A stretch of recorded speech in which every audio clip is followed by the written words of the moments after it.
तेलंगाना के कोत्तागुड़म डिस्ट्रिक्ट में 30 अफराद पानी में फंस गए। लोगों को बचाने हेलीकॉप्टर की खिदमत।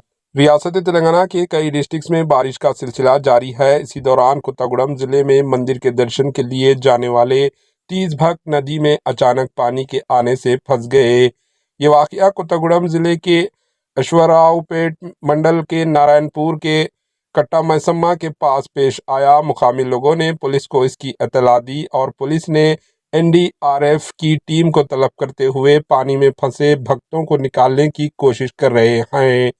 खम्मम जिले से ताल्लुक रखने वाले वजीर नागेश्वर राव को इत्तला मिलने पर इन्होंने नेवी के हेलीकॉप्टर को रवाना कर दिया। हेलीकॉप्टर के जरिए पानी में फंसे अफराद को निकाला जा रहा है। Bureau report, AHN news.